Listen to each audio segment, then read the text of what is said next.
Today we're going to talk about and to a man who as a child was diagnosed with a chronic illness that would not allow him to play sports. Teaching himself how to play guitar opened up many different options for his adult life. Coming up on the Marshall County Hangman Channel.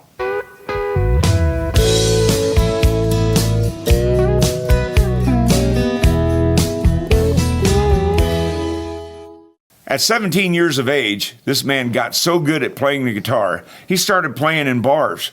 Starting to realize what he wanted to do with his life, he went to a performing arts school and started writing his own songs in St. Paul, Minnesota. The school went bankrupt while he was attending. He started writing commercial advertising, working in Minneapolis, later on moving to Nashville to land a possible publishing deal, and got so burnt out at pitching his music, he came home and started working in an organ factory. I'd like to welcome Joel Wernimont to our show today. Welcome, Joel. Thanks for having me, Dave. Oh, man, it's good to see you. I've got a ton of questions, so we're going to get right to it. Great. When you were in school, did you want to play sports? Yeah, of course I wanted to play sports. All my friends were playing, and all of a sudden I was sort of left out, you know. I was sick, I missed a ton of school. But eventually I found music and I found the guitar, and I had these hours after school to, you know, fill up my time, you know, stay out of my parents' hair. Oh, sure. And just started learning off of YouTube, and very fortunate to have all the teachers on there. So when it sounds to me like you pretty much had accepted what fate had thrown at you. Yes, yeah.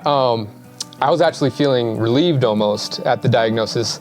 I was sick for about a year before they could figure out what was going wrong with me, and I'd been to several doctors, and finally they had medication and a path forward, so I was very relieved. Good.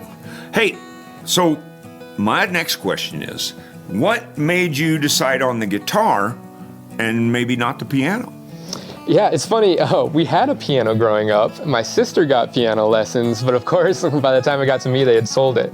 My brother had played bass in our high school jazz band, so I actually started off a few months on bass and kind of wanted to be like my big brother, you know? Oh, sure. And eventually I realized, I really want to play guitar. And I begged my parents, and they bought me a Chinese Strat for like $50, and off I went. There you go. You know? Steve Earle started with a $37 Telecaster, so, you know. Now, you've got a couple albums, and I've had the pleasure of listening to them. Concrete Silos was the first one I listened to. Yeah. It just seemed like after the first song, each song I was just sucked in a little bit more, more. And it was just, the writing is amazing. And then you had a song called Craftsman. It was a single. Yeah.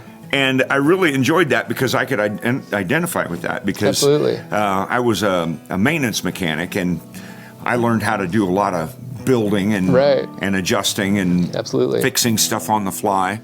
This is my song, Craftsman. I wrote it while I was working at Dobson Organs and was really impressed by the craftsmanship of the workers, but what they said makes a great craftsman is never making any mistakes, but being able to fix the ones you do.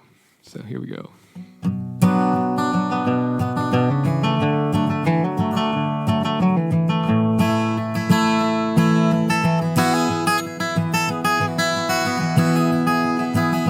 I keep whiskey in the wood shop.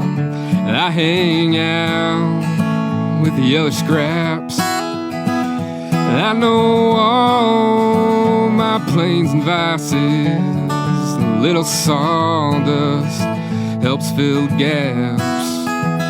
Got no plans for starting over.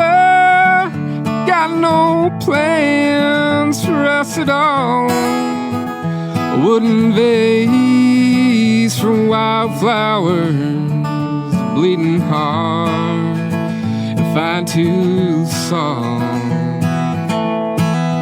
I'm trying to be a craftsman. I'm trying to fix the things I've broken, be a craftsman. Carve you a new heart from scarlet oak.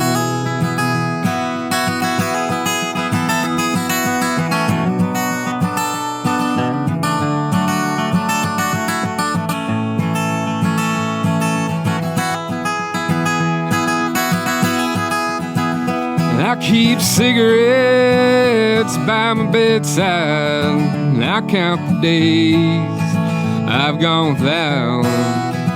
Your fingers fill that space in my hand and sand me down when I tear out. And I just can't seem to keep the edge off.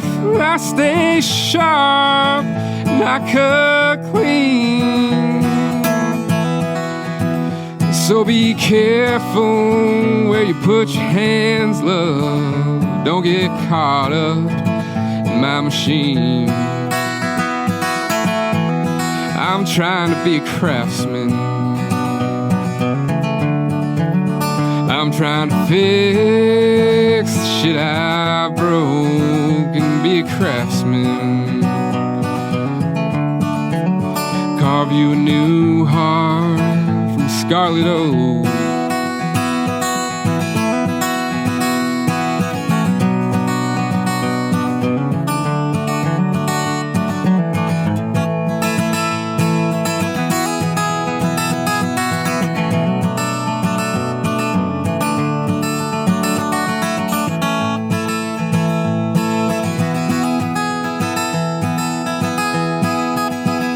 I keep whiskey in the wood shop, and I got cigarettes by my bed.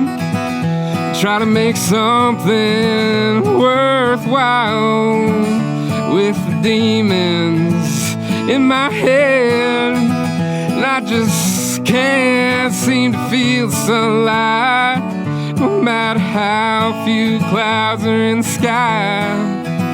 I never know when I'll make you laugh, love. I always know when I've made you cry. Oh, I'm trying to be a craftsman. I'm trying to fix the shit I broke and be a craftsman.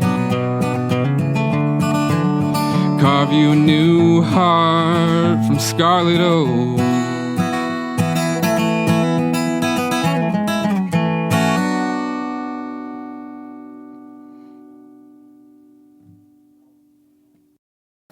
Did you already, it sounds to me like you already had a pretty good grasp of the music, the theory part, or was that the catalyst that led you going to music school? You know, it's funny. There's so many gaps in my music knowledge. I barely read sheet music. I played saxophone in our high school band, and I played a little bit of bass from our band director, Tom Plummer, who's a bass player, showed me a few things. But I didn't read guitar music at all. I could read the chords on top of the, go to ultimateguitar.com and read the chords off the lyrics. Yep, every guitar player I know knows that website. But as far as theory goes, I had no clue. So it was such a huge learning curve when I got to college. I barely played with a pick at all before I went to college. Wow. Yeah. So you're a folk style kind of picker? Absolutely, yeah. They call like claw style or piano style, playing was mostly what I was doing. And I was emulating, like John Mayer does a lot of that. Oh, yeah. With the finger style and slapping the strings for kind of a percussive element to it. Sure. So I really was just copying John Mayer for the first, 5 years of my guitar playing, which I think is typical, especially for people from my generation. He's sort of our guitar player, our guitar god, because, new pop music doesn't feature the guitar, not nearly as strong as it did back, in the 80s, So what was it like writing for commercials? Yeah, that was definitely different. They expected a huge amount of songs to be put out, and you build up this library, this catalog that they would send to their different people looking for songs. And at first it was really good because I was playing sort of a lot of folk music and sort of stuff that was in my bag. And then eventually they're like, well, you can write hip hop beats too, right? I was like, no, you got the wrong guy for that. But I was very fortunate to land a few different TV commercials and stuff that were in my wheelhouse. And I remember, you'd be in the studio for half an hour one day and pay your whole rent that month. And I was like, oh, this is great. and then you don't go to another gig for a couple of months. It's like, oh. Oh, man. It's tough. So obviously then you heard some of your jingles. Just a few. A lot of it was just like for background music or small things, but there was a few songs I got to sing on, and you could hear it on the radio. A lot of local stuff in the Twin Cities. Oh, sure. But that kind of pumped you up a little bit, didn't it? Yeah, I'm sure. It was nice to hear, nice to see some of the work that you put in paying off, for sure. So, did that drive you to seek a publishing deal in Nashville? Yeah, I just thought that was the next step for me. You know, this publishing house I was working for in Minneapolis, all the music, they were starting to focus more towards the rock and the hip hop, and that was what their people were asking for. So I became less and less desirable, got less and less gigs. I'm like, I got to go somewhere where I can sing folk music and sing country music and try and sell there. So that's, you know, Nashville's the place to be for that. Did you feel like when you went down there, did you feel that what you had was viable or listenable on the top 40, or did you feel like, boy, I really got to learn something here? Yeah, it's a completely different way of going about writing. If you want to try and write top 40 hits, you know, most everything down there, you get in a room with 3 or 4 other writers. They put in you know, you make a list of buzzwords almost. And you're like, let's try and write something. These words seem to be popular now. This sort of attitude, this BPM range, and then you just start. Whereas all of my writing is much more personal to my own experience, telling stories of growing up in the Midwest and dealing with my illness and addiction, and those aren't always what people want to hear on the top 40 radio. True. But you know that even then, some folks can relate to what you or I have been through our music, and sometimes I think that really helps sell the song, so to speak. Absolutely. But again, it goes back to that's few and far between. Right. So after you left Nashville, I bet you had your tail between your legs and you'd had enough. Yeah, I was feeling very defeated, as you can imagine. And I kind of decided, well, you know, the music didn't work out. I'll go do something else. I'll make a living.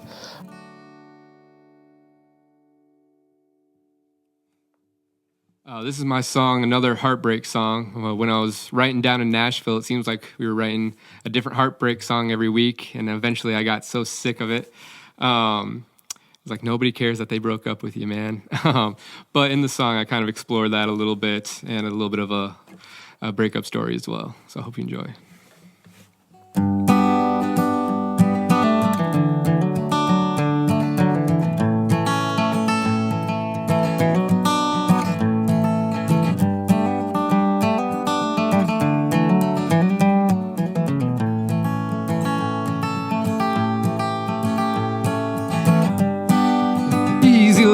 It's harder to find. Other folks seem to stay intertwined. Somehow my knots are always coming loose. I've told the story once before, and they don't want to hear it anymore. They can't take all of the self-abuse, 'cause empathy's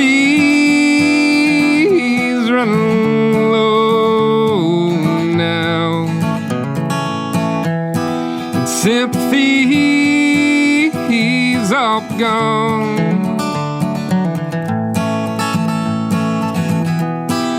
Eventually no one how she did you wrong. In another heartbreak song, another heartbreak song.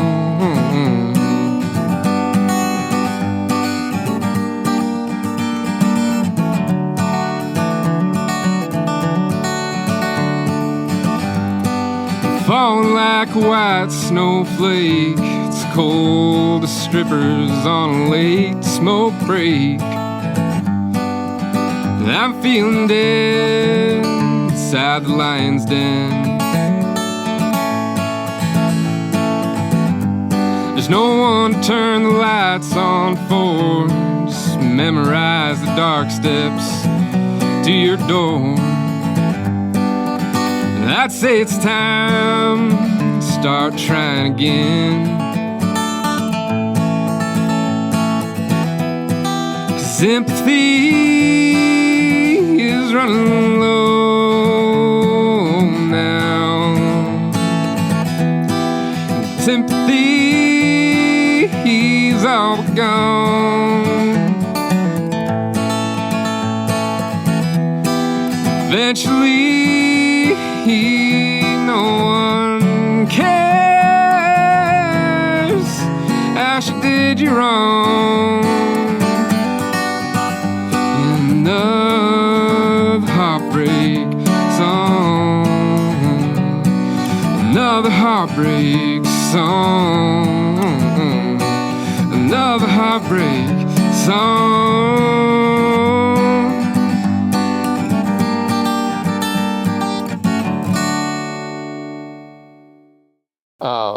And I found myself at Dobson Pipe Organs, which was a fantastic place to work. We build pipe organs for churches, cathedrals all over the world. The one, I was only there for a short time, but the organ I worked at went to Sydney, Australia, which is, pretty incredible. And that really, started a love for woodworking in myself that I still continue to this day. But I just can't say enough how amazing the people to work with were. A lot of them were musicians themselves, and definitely masters of the craft. They've been working there for a long time. I was the youngest person there by good measure. But it's incredible to see what people can do, And now, you just basically built it there and then tore it down and shipped it.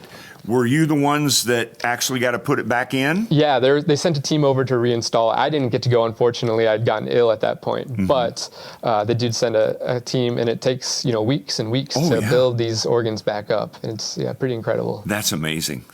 So while you were working there, did you happen to find any like-minded people that you worked with? Like I said, there was a lot of musicians, a lot of people that played keyboards and stuff, and they're working at the organ factory. But as far as musicians go that are playing their own music and stuff, that was less and fewer and far between. Thankfully, I did meet Chad Elliott. I don't know if you're familiar with him. Yeah. Yeah, he's a great guy.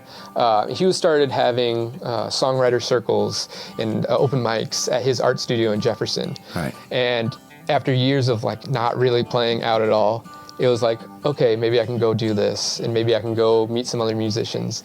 And I've been really fortunate to meet some great people through that. That's cool. Yeah. Now, I know you've played in Auburn at the Rural Route Roasters. It's a coffee shop in Auburn. Yeah. And I've met some other Todd Partridge there who's been on our show. Yep. So here we are talking about your music. Now, looking back, what would you change, or would you change anything? I think I spent years being a little bit shy about my music and not thinking what I had was either what people wanted to hear. I remember, going out on a Friday night, and it's like, these people just want to have a good time. They don't want to hear my sad songs. But the more I play my own original music, people do want to hear that. They do connect to it. And so that's been really inspiring for me to hear some, people are interested in your music and they enjoy it. So that's been really nice. Yeah. This next tune is called Witness Protection. I was watching a TV show and they're trying to get this guy to go into witness protection and rat on his other buddies, and he's like, oh, I can't do it. I can't turn on him.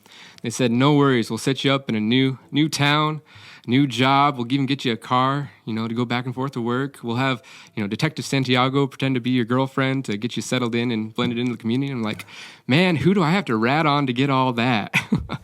Now, I was just feeling pretty bad, it's a bad spot to be in when you're better off in witness protection than your own life. So I wrote a little song about it, and it's got a little bit of humor in it. I love John Prine and his writing style that always has some humor in it. So that's my attempt. So this is called Witness Protection.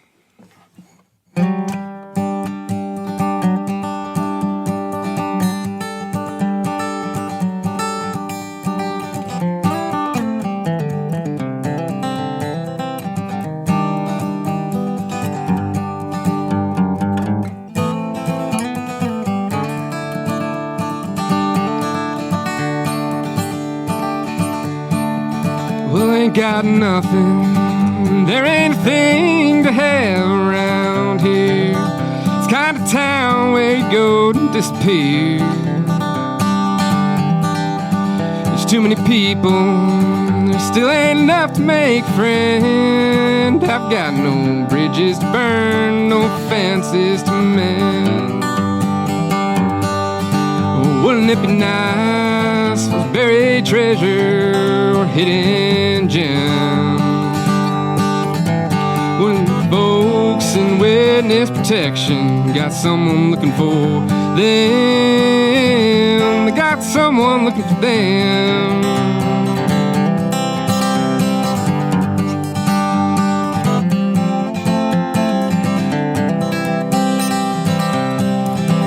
Wish that I could live some kind of Western outlaw's life, riding on a big black horse and steal some poor man's wife. Just wanna be wanted by the feds or the woman across the room, swept off my feet with a 9mm broom. Oh, wouldn't it be nice if I was buried treasure or hidden gem? At least the folks in witness protection got someone looking for them. Got someone looking for them.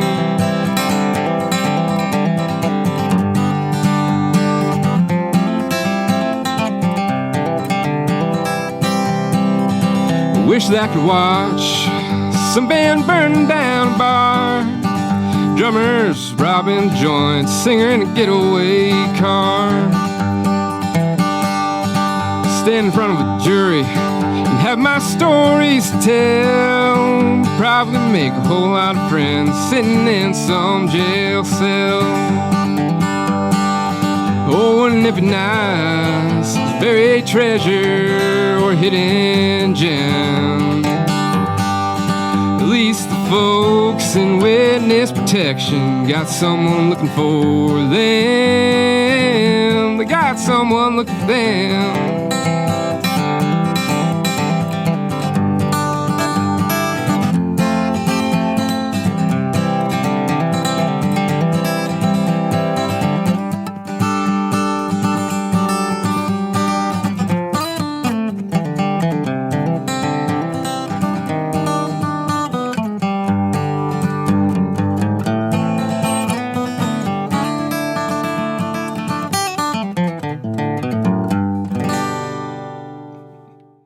Everyone has an inspiration as to why they chose the path of music.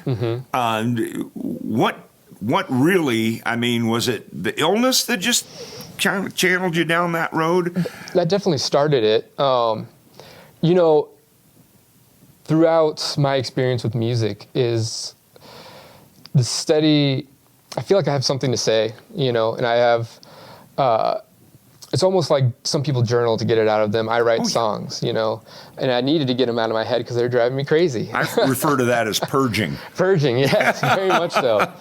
And a lot of my music starts with something that's bothering me and it's spinning around in my head.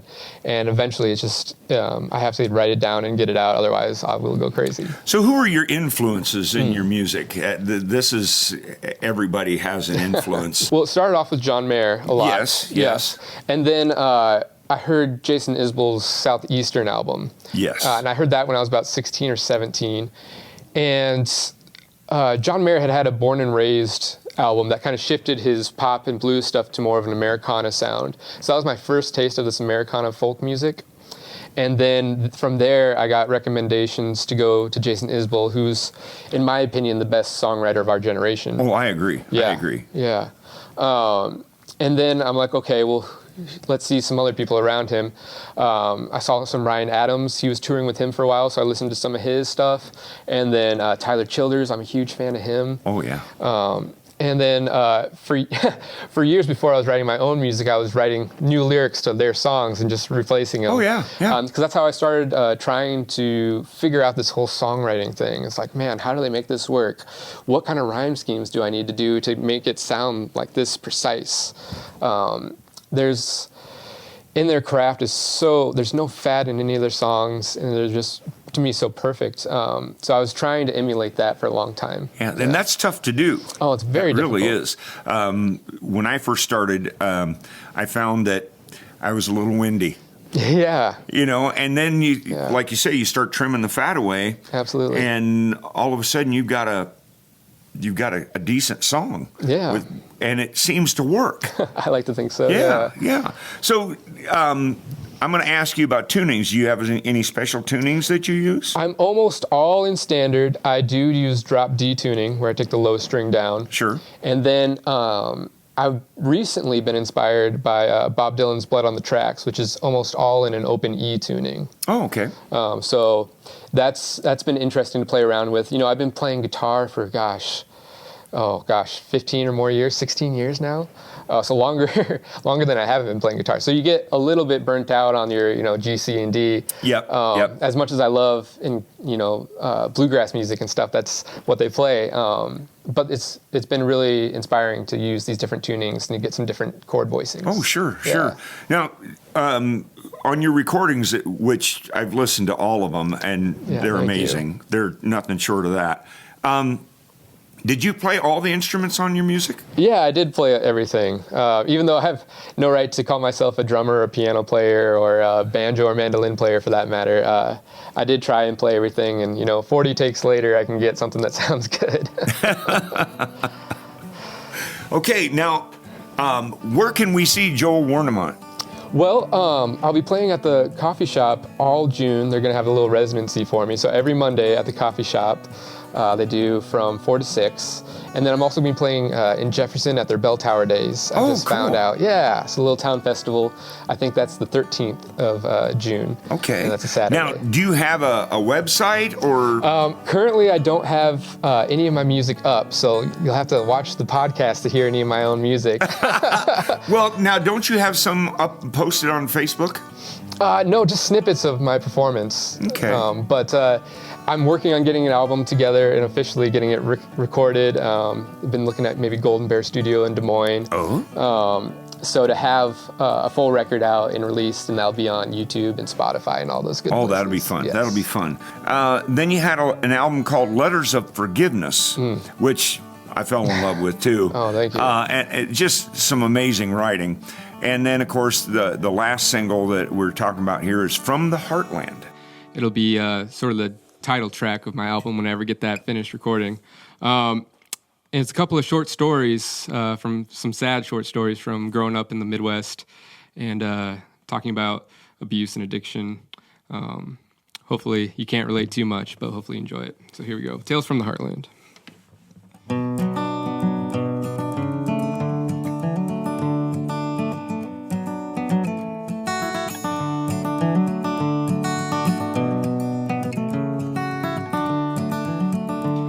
Her daddy was a damn fine boxer. I bet she never won a single round. And I was hell-bent on believing one day she'd get even.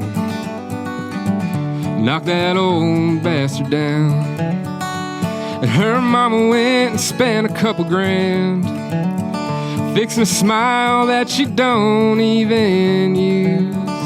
Silhouette from the end of a turnpike, show 'em what a right hook tastes like. Corner of 4th and St. Andrews. And I used to see her nightly, it's slowly fading slightly through the tears of farmhand. Ain't some happy ending story, no nights, no blaze glory. It's another tale from the heartland.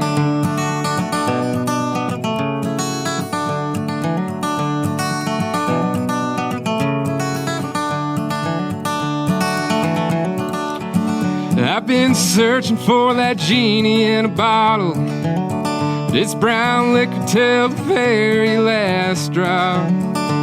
Like a red sign on a B road, I won't do what I'm told. Got no reason to stop. And I should have learned my lessons in high school when I rolled my truck 3 times through. But I slurred into a Freightliner and I walked away with a shiner. wish you'd taken me, not you. And I used to see her nightly, slowly fading slightly through the tears of a farmhand. Ain't some happy ending story, no nights, no blaze glory. It's another tale from the Heartland.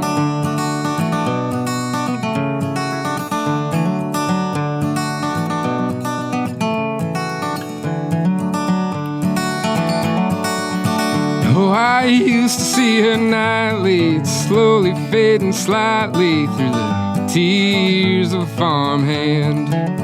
It ain't some happy ending story, no nights, no blaze glory. It's another tale from the Heartland. It's another tale from the Heartland. We'd like to thank Joel Wernimont for coming in today and sharing his considerable talents. We hope to see you again real soon. We got a whole lot more coming. I'm getting more and more excited for every artist that comes in and shares their talents. We ask that you like, share, and subscribe. In the meantime, be good to each other. It's just the right thing to do. God bless. Thanks, Dave.